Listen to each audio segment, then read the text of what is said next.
Assalamualaikum warahmatullahi wabarakatuh. Kak, mohon maaf mengganggu. Kedatangan saya dan teman-teman saya di sini meminta izin untuk mewawancari Kakak untuk menunaikan tugas pendidikan Pancasila dan Kewarganegaraan.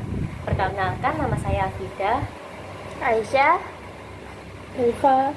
Aisyah. Di sini kami akan mengajukan beberapa pertanyaan untuk tugas wawancara. Kalau boleh tahu, nama Kakak siapa? Nama panjang apa nama pendek? Dua-duanya. Nama panjang. pendeknya. Nama panjangnya Amatullah Fauzia Yasmin, panggilannya biasanya Yasmin. Di sini kami akan mengajukan beberapa pertanyaan untuk tugas wawancara ya, Kak. Ya, silakan. Kalau boleh tahu, mata pencaharian Kakak apa? Sekarang sebagai dokter hewan. Jabatan atau kedudukan Kakak sebagai? Kalau sebagai bingung ya, kalau di klinik ya jadi dokter hewannya. Jadi kalau di klinik itu biasanya ada dua, ada dokter hewan rawat inap sama dokter hewan poli. Kebetulan klinik tempat Mbak Yasmin bekerja itu merangkap di dua ini. Jadi karena nggak terlalu gede kan, jadi Mbak Yasmin juga jadi dokter hewan poli sekaligus dokter hewan rawat inap. Apa saja yang perlu disiapkan untuk menjadi dokter hewan? Pertama, jangan takut hewan.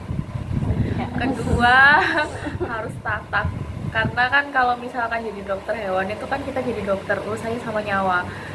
Nggak boleh nggak boleh ragu ngambil keputusan, nggak boleh takut. Terus juga harus selalu update sama hal-hal baru, nggak boleh nutup diri sama hal-hal baru yang intinya gitu. Sama apa lagi ya? Sama mungkin kalau disiapkan ya mungkin nyiapin kuliahnya sih, lebih ke kuliahnya nanti. Misalkan menjadi dokter hewan ya sebelum kuliah, masuk kuliah dokter hewan harus banyak belajar karena kan tesnya juga lumayan sulit. Terus virus apa yang paling parah terjangkit ini hewan? Virus ya, panle sih yang paling banyak lah ya, udah tahu lah Aisyah, tahu banget panle. Jadi virus yang paling sering nyerang kucing itu ada 3. Kebetulan Mbak Esma kan kucing ya basicnya, ada 3. Ada Parleukopenia, ada Rhinotracheitis, ada Calicivirus. Yang paling mematikan tuh panle. Nah itu yang paling sering terjadi. Kalau misalkan kamu sering tuh lihat kucing tiba-tiba nggak kenapa-kenapa, pagi nggak apa-apa masih lari-lari tuh, siang tiba-tiba muntah, sorenya meninggal, nah itu panle. Gitu. Banyak sih kalau mau. Itu virus. Iya itu virus. Jadi banyak kalau mau Biasanya dijelasin. dari apa? Kalau virus itu biasanya dari lingkungan sih, lebih ke lingkungan. Itu kayak tiba-tiba nanya ke aku COVID dari mana sih? Itu kalau dari makanan enggak, makanan itu lebih ke penyakit-penyakit yang bakteri. Jadi kalau di medis itu penyakit kan disebabkan banyak agen tuh, ada virus, ada bakteri, ada jamur, ada protozoa, macam-macam lah. Yang paling mematikan virus. Virus yang paling mematikan di kucing ya tadi namanya panle itu tadi itu. Kalau disebabkannya ya lingkungan biasanya, kayak COVID. Tiba-tiba outbreak obat ya. Kalau virus nggak ada obatnya, tapi dokter itu biasanya akan memberikan terapi untuk menurunkan gejala klinisnya. Terapi ya tetap obat, tapi misalkan nih kalau misalkan kena infeksi nanah kayak kucingmu kemarin, aku bakal ngasih antibiotik karena nanah disebabkan oleh bakteri. Tapi kalau virus enggak, virus itu datang tiba-tiba merusak badan. Virus itu di dalam sel, tahu sel kan? Dia di dalam sel tuh, merusaknya di dalam sel. Kita nggak bisa masukin obat ke dalam sel karena kalau obatnya dikasih ke sel, selnya juga ikut mati. Akhirnya yang dilakukan sama dokter biasanya mengurangi gejala klinis. Misalkan dia muntah-muntah, kasih obat anti muntah. Dia dehidrasi nih, kasih infus. Dia diare, kasih anti diare. Dia panas, kasih anti demam, semua dikasih sampai akhirnya badannya enakan.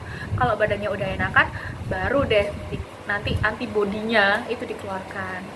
Nah makanya dokter itu suka bilang dikasih vaksin, karena vaksin itu mencegah hewan agar tidak terkena virus, udah ada dijaga duluan gitu loh. Nah itu lu kuliah nanti lama-lama. Aisyah. Apakah hewan yang keracunan masih bisa diselamatkan? Ini mah pertanyaan. Oh itu gini, kalau hewan keracunan masih bisa diselamatkan itu 50-50 sih. Karena kalau keracunan itu kita berpacu sama lamanya racun itu masuk sama banyaknya racun itu yang masuk. Jadi sebenarnya protokol untuk kesembuhan untuk penanganan racun itu kan kita harus ngasih antidota tuh. Misalkan pernah tuh aku dapat kasus anjing kena obat tikus. Obat tikus itu obatnya itu ketika dimakan sel darah itu akan pecah. Ada antidotanya, namanya vitamin K. Dikasih vitamin K tapi injeksi. Pernah aku kasus anjing baru aja makan, baru dimakan tuh banyak. Tapi karena si ownernya langsung bawa ke aku, akhirnya aku langsung ngasih antidota yang sesuai. Kebetulan ownernya itu bawa bungkusnya. Aku cari di stok obat ada, aku masukin IV, udah. Habis itu kan obat sama racunnya tuh nggak terlalu lama tuh. Jadi racunnya tuh belum sampai ke organ dalam, aku udah nyiapin obat di dalamnya, udah aku kasih antidota. Akhirnya obatnya nggak banyak sampai nggak bikin mati gitu loh. Tapi beberapa kasus keracunan itu biasanya nih kan kucing nggak ngomong, nggak mungkin ngomong, ujuk-ujuk makan racun, biasanya masih nggak apa-apa. Pencernaan itu jalan 8-12 jam. 8-12 jam kemudian dia tiba-tiba kejang, tiba-tiba berdarah semua ini. Nah, itu udah sulit banget diobatin. Karena apa? Racunnya udah ngancurin, baru dibawa ke dokter. Dokternya juga mau ngasih antidota, nggak bisa nih, udah hancur semua. Gitu. Jadi sebenarnya kalau keracunan, ya intinya kalau misalkan dia nggak terlalu lama tuh jarak makan racun sama ke dokternya, sama racunnya nggak banyak-banyak banget, masih ada kemungkinan. Diusahakan aja muntah. Pertolongan pertamanya apa untuk kucing racun? Biasanya dikasih norit. Kalau di rumah ya, biasanya kasih Itu norit. nggak apa-apa kasih norit? Nggak apa-apa. Nggak ada sih, air gula nggak pengaruh. Norit itu kan biar keluar racunnya tuh, dia menyerap racun. Sama diusahakan muntah. Kalau di ke dokter namanya Heimlich sih, tapi kebanyakan kalau udah ke aku nggak bisa, udah hancur. Jadi kalau di Heimlich itu kayak di apa ya bilangnya ya, kayak dimuntahkan secara sengaja gitu loh. Dan biasanya udah nggak nutut kalau ke klinik. Itu kalau di rumah ya, kalau di klinik beda lagi nanti penanganannya. Apa suka dukanya jadi dokter hewan? Sukanya dulu apa dukanya dulu? Sukanya ya. Suka. Karena kalau sukanya tuh jujur Mbak Esmi tuh jadi dokter hewan sejak TK. Pengen jadi dokter hewan sejak TK. Jadi beneran di buku TK kenangan tuh ditulis cita-cita udah dokter hewan dari TK. Bener-bener keobsesi. Sukanya tentu kalau begitu waktu masuk kuliah dokter hewan senengnya luar biasa kan. Itu jadi kayak alhamdulillah senengnya itu kerja sesuai dengan passion dari kecil, dari TK nggak berubah tuh cita-cita sampai SMA, sampai akhirnya keterima di kedokteran hewan. Sukanya kalau misalkan hewannya sembuh, itu suka banget. Ada kepuasan tersendiri melebihi harta gitu loh, kayak iya apa terus tiba-tiba kayak misalkan klien jadi kenal sama aku ya kayak ini akhirnya kan kayak nambah temen. Senengnya itu terus tiba-tiba pokoknya intinya kalau dokter hewan praktek itu kalau hewannya yang awalnya sakit kita tahu dia sakit terus di tangan kita jadi sembuh tuh beda, rasanya tuh beda sama pekerjaan lain. Dukanya kalau mati kalau rewel klien itu pasti kan nggak semua bisa menerima misalkan hewannya mati. Biasanya klien tuh nggak semua nih ramah. Iya. Kamu masih termasuk ramah sih. Nggak semua ramah. Jadi ada klien tuh yang menganggap aku tuh seperti tukang servis. Seolah-olah semua yang masuk ke dokter hewan yang masuk ke dokter hewan sembuh. Padahal nggak bisa. Manusia aja masuk ke dokter belum tentu sembuh. Apalagi kucing yang ucuk-ucuk tiba-tiba sakit, nggak bisa ngomong, nyakaran. Itu sih dukanya itu, sama mungkin waktu ya, keterbatasan waktu. Jadi apalagi praktek itu kan hampir nyita semua waktuku. Nah itu capek banget sih, beda sama pekerjaan lain. Kalau dokter hewan kan banyak tuh teman-temanku, ada yang di peternakan, ada yang di klinik, ada yang paling berat di klinik. Klinik itu karena ya kayak aku gini, jamnya terpanjang. Sama kalau dukanya capek sih. sampai apa ya, dari kuliah juga belajar terus, habis itu kerja juga masih kayak gini ya, capek sih. Gitu aja sih sebenarnya, tapi banyak senengnya kalau pas lagi gak sumpek. Apa saja hak dan kewajiban sebagai dokter hewan? Ini konteksnya apa? Dokter hewan klinik ya berarti ya, beda-beda soalnya. Hak dan kewajiban gimana ya ngomongnya hak dan kewajiban? Kalau hak itu pasti kan kita biasanya, kalau aku sih bukan ini, kalau dulu di kuliah kita berhak untuk menentukan pengobatan apa yang diberikan untuk pasien. Dokter itu seni, art. Jadi nggak bisa disamakan nih, misalkan aku lebih suka pakai obat ini, dokter yang A suka pakai ini nggak bisa disalahkan karena itu seni.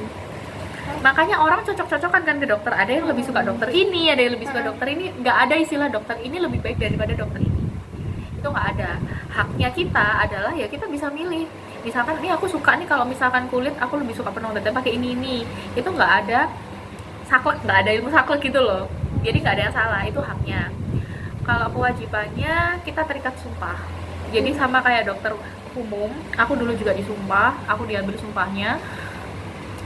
Kewajiban kita tuh ada di sumpah, termasuk aku bahkan lupa sumpahnya apa. Saya dulu online semuanya kena covid kan.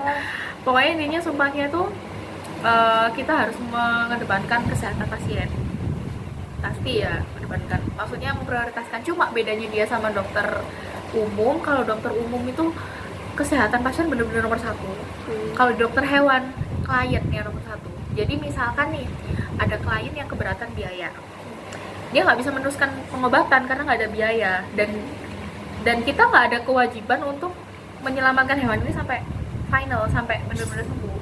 Kalau kliennya memang nggak menghendaki secara biaya, itu nggak apa-apa kalau di dokter hewan. Kalau dokter umum beda kan kewajibannya itu. Terus habis itu kita juga ada juga untuk menjaga nama baik kolega. Kalau dokter hewan ada namanya kolega, jadi misalkan dokter hewan A, B, C, D, E, kita harus jaga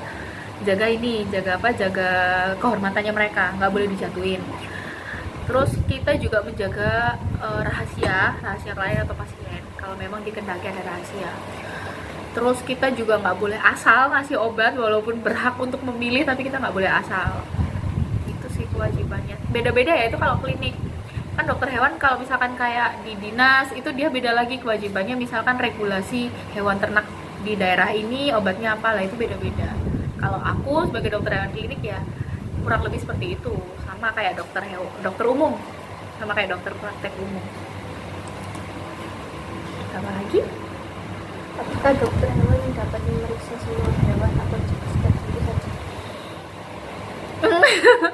Jadi gini, kalau kuliah dulu waktu kuliah di hampir semua tempat kuliah ya, di kuliah kedokteran hewan itu kita memang diajarin hewan semua. Tapi kan dokter hewan di Indonesia cuma ada 11 nih, cuma ada 11 univ yang punya dokter hewan, dan setiap universitas itu punya ciri khas masing-masing. Kebetulan Mbak Yasmin itu masuknya UB, Brawijaya Malang. Brawijaya Malang itu hampir sama kayak Institut Pertanian Bogor, dia mainnya ke hewan anjing sama kucing. Tapi IPB itu juga lebih ke hewan liar. Terus kalau misalkan UNER, Erlangga, itu sapi. UGM itu seingatku Kosmafet, beda-beda. Jadi spesialisasi beda-beda, tapi nggak ujuk-ujuk misalkan Mbak Yasmin masuk UNER, Mbak Yasmin berarti cuma bisa sapi, enggak. Itu lebih ke ciri khasnya itu loh. Jadi kayak ciri khasnya. Nah, Mbak Yasmin maksudnya di situ, di dokter hewan di UB dulu diajarin itu semua hewan, cuma yang paling banyak kucing sama anjing. Aku megang ular, megang ayam, tapi nggak sampai pernah megang buaya. Tapi temanku ada yang megang. Lah dulu dosenku bilang gini, kamu jadi dokter hewan ketika kuliah kamu pelajari semua, kamu pasti akan melahap semuanya, tapi jangan sampai kamu bisa semua, malah nggak dibolehin. Karena gini, kalau misalkan nih Mbak Yasmin dari dulu nggak ada pengen, misalnya aku dari awal masuk aku udah nentuin aku pokoknya pengen kucing, udah kucing atau anjing lah ya. Bukan salah sih, aku dulu nggak sampai ngelirik aku harus belajar ayam. Ya belajar ayam kayak cuma di kuliah, oh ayam kayak gini. Tapi kalau sekarang suruh ngobatin ayam nggak bisa aku. Dosen tuh bilang gini, nggak apa-apa, yang penting kamu telan dulu di kuliah, tapi di luar kuliah, di luar jam kuliah kamu harus ikut klub. Aku dulu ikut klub kucing kayak gitu-gitu, klub. Karena apa? Dokter hewan yang baik itu bukan dokter hewan yang bisa mengobati hewan A sampai Z, tapi dokter hewan yang baik itu adalah dokter hewan yang bisa ngobatin satu atau beberapa jenis spesies, tapi dia bener-bener mendalam, paham? Beda kan, misalkan nih Mbak Yasmin bisa semuanya, bisa kucing, bisa anjing, bisa paus, bisa ini, tapi nanti kalau misalkan kucingnya agak parah dikit Mbak Yasmin nggak bisa, nggak guna kan? Nggak guna kan, bener kan? Misalkan Mbak Yasmin gini dapat pasien dapat ayam, Mbak Yasmin nggak bisa, Mbak Yasmin akan arahkan ke dokter yang bisa ayam. Begitu pula dokter ayam itu nanti kalau misalkan butuh kucing ke Mbak Yasmin, kayak gitu. Tetap kuliahnya belajar semua, tapi dosen-dosen Mbak Yasmin semuanya menyarankan nggak boleh bisa semua. ngurangin kapasitas otak katanya gitu. Hewanmu tuh banyak gitu. Apa motivasi kakak untuk jadi dokter hewan? Dulu pertama apa ya, pingin nerusin bapak sih, baru nerusin bapak dulu itu. Terus habis itu biasanya suka biologi. Sebenarnya nggak suka TK, masa suka biologi nggak sih. Dulu tuh gini loh, jadi kalau motivasinya dulu tuh kan bapak punya stetoskop, punya tensi. Waktu TK tuh udah diajarin pakai tensi, pakai ya ampun masih main dokter gitu loh. Terus waktu itu diajarin sama bapak buat ke ibu, tapi waktu itu ibu, aku nggak suka kok orang sih, kayak nggak lucu. Di belakang ada kucing banyak, aku geret tuh di rumah, ada fotonya di rumah tuh. Terus aku tempel-tempelin, akhirnya bapak cuma bilang, udah kamu jadi dokter hewan aja kalau kayak gini. Lah emang ada dokter hewan? Ada, nanti jadi dokter kucing aja. Sebenarnya motivasinya emang gitu doang sih. Cuma gara-gara bapak ngomong itu, kamu main daripada main stetoskop ke kucing nggak berguna. Nanti misalnya jadi dokter hewan aja, anak TK gitu kan. Terus begitu berjalannya waktu, ketika udah gede aku pikir jadi dokter hewan itu enak karena apa ya? Kita tuh kayak berusaha untuk mengerti sesuatu yang nggak bisa ngomong. Iya, terus kan hewan tuh, kucing tuh lucu. Coba kamu bayangin kucing pilek, lucu banget ya. Aku tuh kadang suka aku kan banyak ngomong ya. Aku orangnya banyak ngomong, jadi seneng aja. Misalkan ketemu orang bawa kucingnya malah aku ajak main, ajak ngobrol. Kamu kan kalau ngobatin kucingnya mesti aku ajak ngobrol. Kalau pilek itu lucu. Kok tambah gede, waktu aku gede kok lihat, kucing kalau sakit kok lucu ya, nggak serem gitu loh. Ya itu motivasinya makin meningkat. Nggak penting sih sebenarnya motivasi. Gitu aja sih, nggak ada motivasi yang kayak harus merubah dunia menjadi lebih baik, nggak ada sih. Oh ya, apakah obat hewan disuntikan langsung atau ada cara lain seperti dibentukin? Oh, kalau itu sama kayak manusia. Jadi kalau kucing itu macam-macam masuk. Kalau obat cara rute obat masuk itu kan macam-macam. Ada per oral, lewat mulut. Lewat mulut itu bisa pakai sirup, bisa pakai kapsul, tablet, puyer, itu semua bisa. Terus ada lagi yang namanya suntikan, aku lupa namanya. Ada istilahnya sendiri kalau dulu dokteran. Lah, suntikan itu dikasihkan macam-macam juga. Bisa di suputan, itu di bawah kulit, intravena itu di dalam pembuluh darah, atau intramuskular itu di otot. Dokter itu akan memilih jalur masuk obatnya sesuai dengan keadaan kucingnya. Kayak kemarin ada obat yang harusnya aku masuk ke pembuluh darah, tapi kucingnya nggak bisa dipegang. Emosi aku akhirnya. Aku taruh di tekuk. Ada lagi hewan yang harusnya obat cacing nih. Obat cacing kan biasanya minum kan. Tuh kucing nggak bisa dibuka mulutnya. Akhirnya aku cari obat yang nggak pakai minum, jadi ditaruh di tekuk kayak gini, ditetes. Jadi beda-beda. Semua bisa dimasukkan lewat semua jalur. Bahkan ada yang namanya suppositoria. Suppositoria itu dimasukkan lewat anus. Lewat berapa? Ada obat yang dimasukkan lewat belakang. Itu tapi semua dokter itu tinggal milih aja ya. Itu loh, dari dokter seni. Ada yang suka masukin lewat suntikan, ada yang suka minum obat kayak gitu. Tergantung sih itu, tergantung kebutuhan. Gitu. Kalau misalkan kayak syuting hewannya, Ini tuh lihat sendiri tangan saya ini. Bukti nyata kerewelan kucing-kucing ini tuh. Iya, ini termasuk dukanya dokter hewan ya. Anda tidak akan merasakan tangannya mulus seumur hidup. Selama praktek nggak bakal hilang.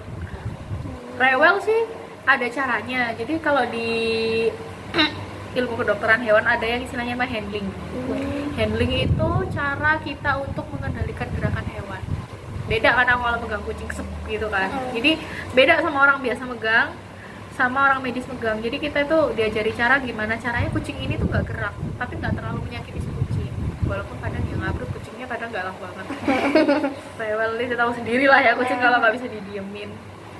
Rewel ya udah dihadapin aja, namanya juga kucing kan. Nggak bisa dibilang suruh diem gitu, nggak bisa. Dia jawab aja kita takut. Gitu.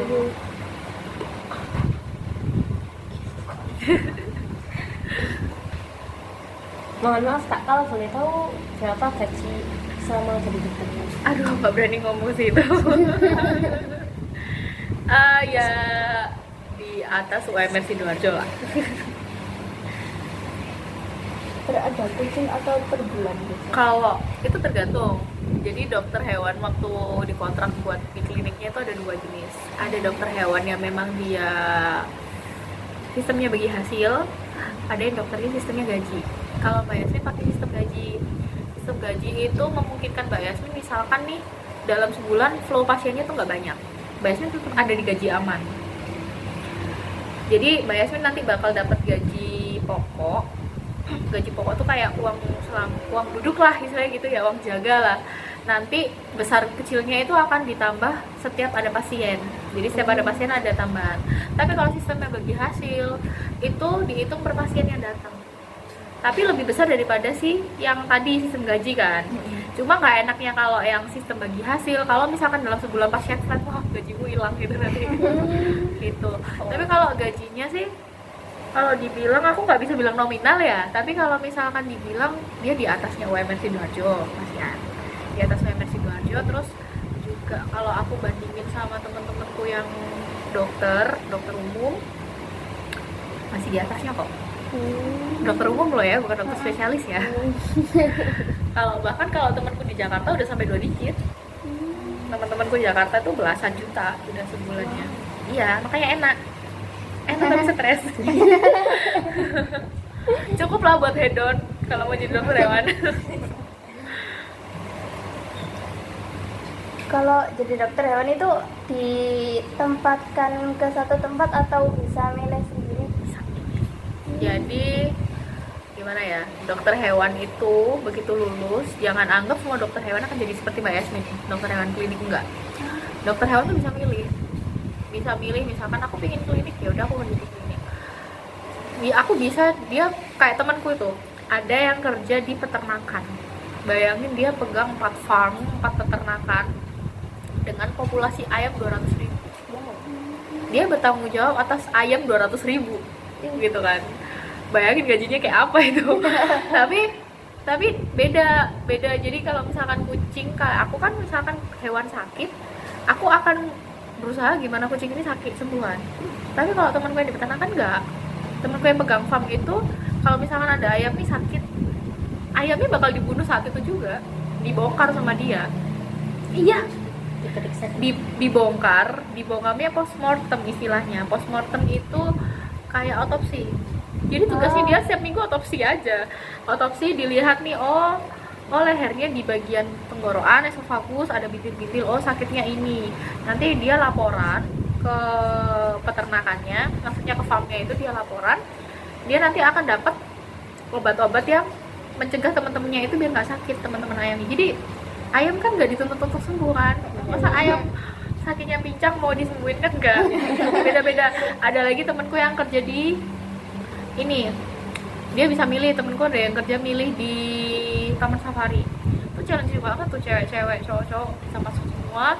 Mereka bahkan kalau mau nyuntik si singa, bikin ini dulu, bikin blue gun dulu. Jadi nggak bisa kayak aku yang anggunli gitu. Mereka bener-bener pasang blue gun dari jauh, karena kalau misalkan dia mau nyuntik dari deket, hilang dia nyawanya nanti.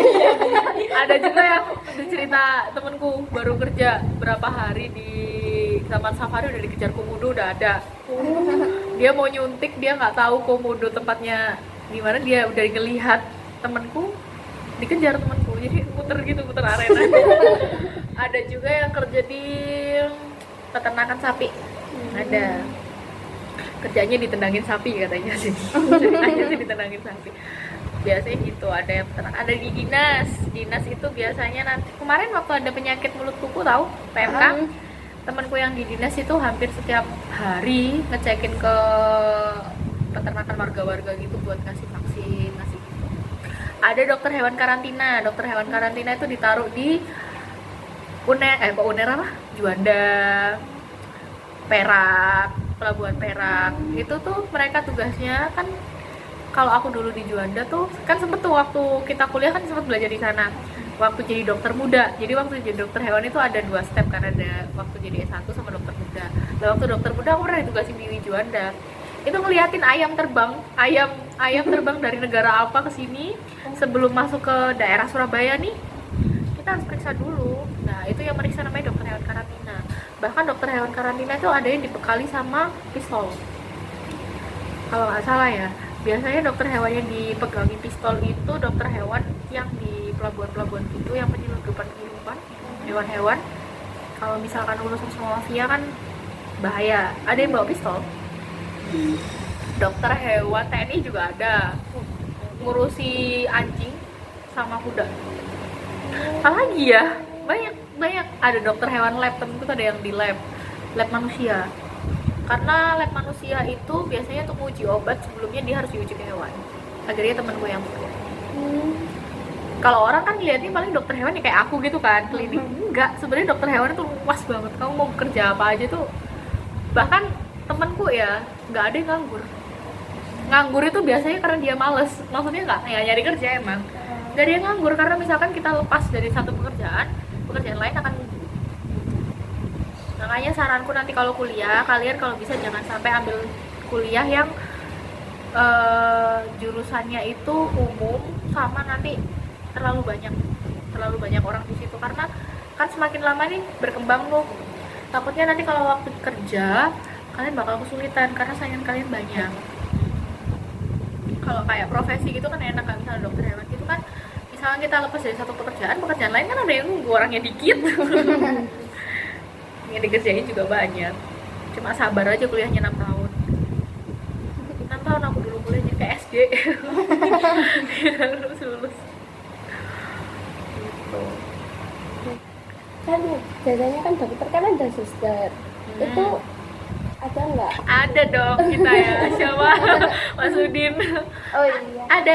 Ada dokter hewan itu, ada dokter, ada suster. Tapi namanya itu bukan suster, paramedis. Kalau di itu namanya Mas Udin. Bang Udin. Tapi kalau Mas Udin itu kan nggak kuliah ya, maksudnya dia nggak kuliah dokter hewan. Tapi kalau di Jakarta, dulu aku sempat praktek di Jakarta waktu jadi dokter muda 2 bulan di sana.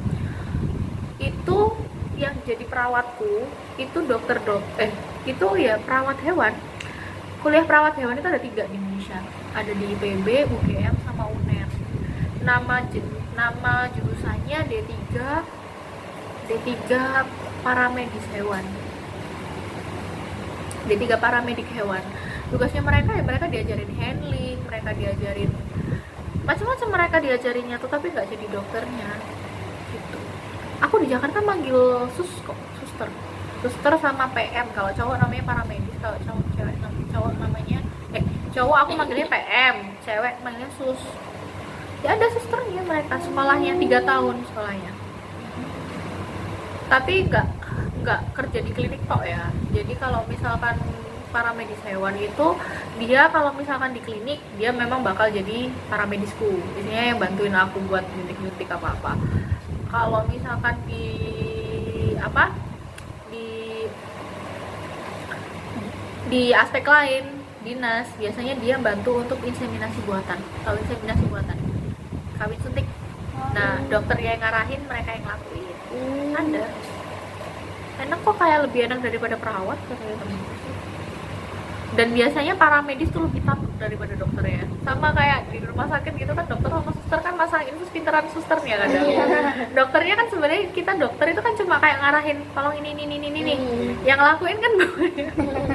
Sama suster PM di dokter hewan juga, dia jauh lebih tatak daripada kita sebenarnya. Karena kita mainnya teori, dia mainnya prakteknya.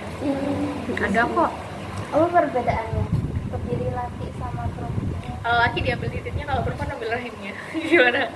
Kalau cowok itu operasinya lebih mudah, karena titik itu di luar kan. Oh iya. Iya kan, di luar. Jadi tinggal ditidurin bentar, terus kita keluarin bungkusnya, dibuka tuh itunya, dibuka terus ditarik, diikat, dipotong, ditutup lagi.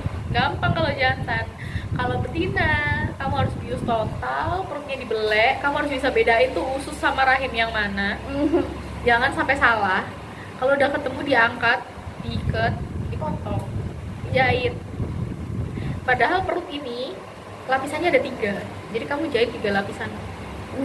Lebih sehat malah. kucing dikebiri atau Jelas dikebiri. Kalau kalau orang tuh kadang ya, klienku tuh nanya, "Dok, kok kasihan sih dikebiri, nanti nggak bisa kawin gitu." Padahal hewan itu beda sama kita. Kalau kita itu kan kita punya akal, kita bisa menentukan nih kita mau kawin apa enggak, istilahnya gitu kan. Kalau kucing, semua itu dikendalikan sama hormon, semua dikendalikan sama badannya dia. Dia nggak punya keputusan kayak gitu. Kalau misalkan dikebiri, pertama dia pasti lebih sehat karena dia nggak stres untuk kawin. Badannya ya udah makan tidur aja. Terus dia akan mengurangi resiko penyakit kelamin. Karena tuh kucing kalau kawin kan sembarangan, asal aja kan. Udah kalau disunat mah sunat permanen, dia nggak bakal aneh-aneh. Terus dia akan mengurangi rasa stres karena kan biasanya kucing itu kalau mau kawin dia harus berantem dulu sama tetangganya. Stres kan. Terus apalagi kalau betina kalau misalkan dia nggak dikebiri atau nggak disteril tapi dia dibiarkan untuk tidak kawin, misalkan nih ownernya bener-bener nggak mau dia kawin tapi dia nggak disteril, hormonnya nggak stabil kan. Kalau hormonnya nggak stabil, akibatnya si rahimnya itu akan infeksi, terus akan ada penyakit namanya piometral. Penyakit piometral itu rahimnya keisi nanah karena hormonnya nggak mesti besar, kadang perutnya nggak besar, cuma tiba-tiba paling kalau ke aku gitu, "Dok, ini loh dok, pipisnya kok jadi warna putih." Itu bukan pipis, itu nanah. Ternyata begitu aku buka, loh ya ternyata ranahnya memang isinya udah banyak nanahnya dan harus diambil kayak gitu. oh pesan kakak untuk dokter di seluruh Indonesia? Dokter hewan ya, Iya. misalnya mungkin ya kalau ini tetap jaga nama baik antar dokter hewan, karena kalau misalkan ya aku bilang ya nggak hanya profesi dokter hewan sih, hampir semua dokter atau bahkan profesi lain juga mungkin kita kan penyedia jasa, kita punya art, kita punya seni, kita punya ciri khas masing-masing. Misalkan nih aku suka pengobatan seperti ini, dokter satunya suka pengobatan seperti ini, sedangkan kita berhubungan sama klien itu kan kalau nggak puas ya puas gitu lah, ada dua aja, puas atau nggak puas. Dan biasanya kalau nggak puas itu dia akan mengeluhkan itu ke dokter hewan yang lain, paham? Mesti kayak gitu kan. Lah ini sebenarnya pesan bukan dari Mbak Esti sih, ini pesan dari semua, bahkan terutama sesepuh dokter hewan ya, jaga nama baik dokter hewan lain gitu loh. Jangan sampai ketika misalkan nih ada klien, "Ini loh dok, dokter ini kok ngeselin sih gini-gini," jangan sampai ditambahin. Kita harus jaga nama baik dia gitu kan, karena di sumpah kita kan kita juga harus jaga nama baiknya si dokter lain juga gitu loh. Dan itu juga menyangkut kehormatan dari profesi atau gelar, kan ada gelarnya. Itu aja sih sebenarnya.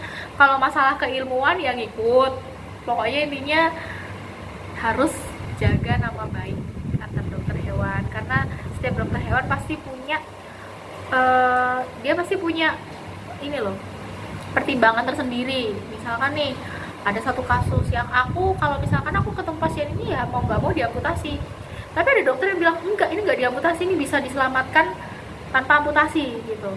Jangan sampai yang bilang tanpa amputasi ini menjelekkan yang bilang amputasi, itu nggak boleh. Jadi gitu sih, beda-beda kan art kan soalnya. Kalau boleh tahu kakak termasuk suku apa? Oh, biasanya Jawa sih.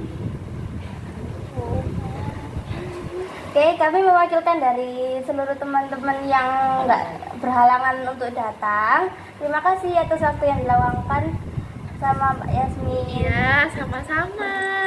Maaf kalau ada salah-salah kata. Iya, nggak apa-apa, nggak ada salah. Ya, kalau ya juga ya sukses ya sekolahnya ya. Semoga segera cita-citanya tercapai. Biar nanti bisa bekerja sesuai dengan passion.